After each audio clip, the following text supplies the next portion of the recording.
Cinema की सुप्रसिद्ध गायिका अलका याग्निक की सुनने की शक्ति चली गई। यह अचानक हुआ, लेकिन बरसों के अभ्यास ने उस अचानक होने को संभव किया। एक गायिका और संगीत कार्यक्रमों की चहेती निर्णायक होने के कारण वह बरसों से हेडफोन का इस्तेमाल करती आ रही थीं।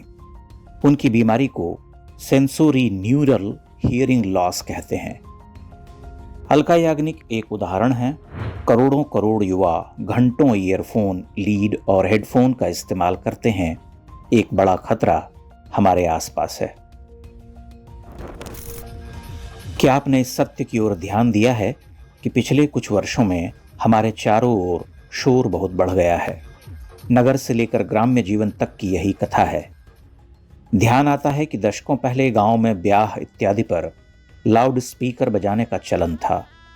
गांव के एकरस जीवन में लाउड स्पीकर एक व्यतिक्रम था, कुछ उत्सव सरीखा लगता था। लेकिन वही लाउड स्पीकर लगातार चीखने लगता तब चिढ़ होने लगती।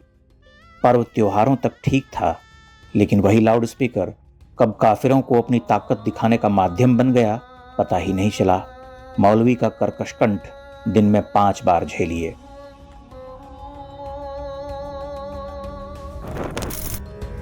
शुरू में लोगों के पास रेडियो या टेप रिकॉर्डर होते थे।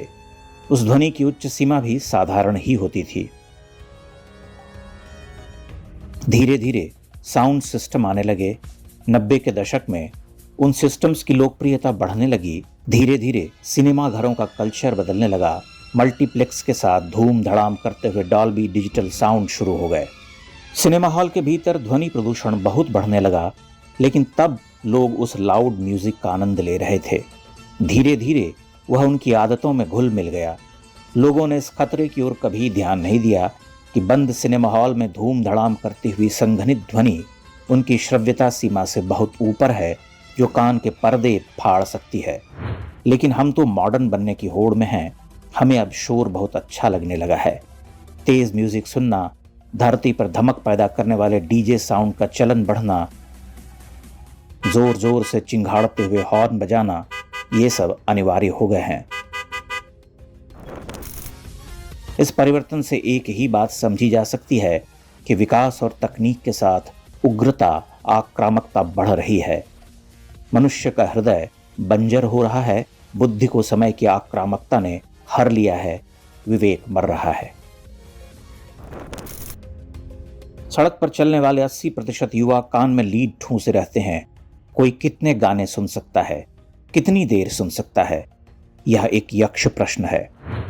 ट्रेन और दूसरे परिवहनों में यात्रा करने वाले बहुसंख्य लोग मोबाइल फोन पर कुछ देखते सुनते रहते हैं। कुछ तो बहुत तेज आवाज में रील चलाते रहते हैं।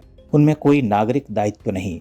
शोर को कम करने का निवेदन अधिक शोर और प्रतिरोध से ठुकरा दिया जाता है। किसी भी पर्यटक स्थल पर चले जाइए, तीर्थ क्षेत्र में घूम आइए, सेल्फी, हल्ला गुल्ला, नाच गाना, रील, ढोल नगाड़े पीटना, यही चल रहा।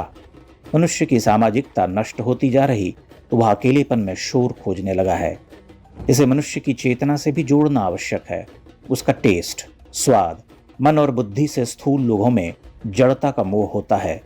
शोर की भी उनमें उतनी ही स्वीकार्यता होती है। शोर की यह संस्कृति केवल बाहर की वस्तु नहीं, यह हमारे आभ्यंतर का प्रकट रूप है। इन दिनों यह एक विकराल समस्या बन चुकी है। हर नैसर्गिक वस्तु, भाव या रूप बाहर से अतिक्रमित हो रहा। सिनेमा और धारावाहिक भयावह रूप से लाउड हो चुके हैं। सोशल मीडिया और भी अधिक लाउड है। सबके केंद्र में शोर है। जहां शोर नहीं है वहां हर कोई जाना चाहता है और वहां जाकर शोर मचाना चाहता है। प्रकृति के मूल पवित्र स्वर बुझ रहे हैं। एक अजीब सा पागलपन सार्वभौमिक हो रहा। जो लोग 30-35 वर्ष से अधिक के हैं, केवल वो ही यह समझ सकते हैं। नई पीढ़ी के लिए यह एक सामान्य बात है, क्योंकि वह इसी शोर के बीच जन्म ले रही, बढ़ रही, एक दिन किसी महाविस्फोट के साथ समाप्त हो जाएगी। भारत की सभ्यता इसलिए महान थी कि उसने सूक्ष्म का अन्वेषण किया था। अब वह स्थूल का शोध कर रही। विडंबना है कि वह पूर्णतः विपरीत ध्रुव पर जा रही। उसने तय कर लिया है कि वह अपने नाश की कथा खुद लिखेगी।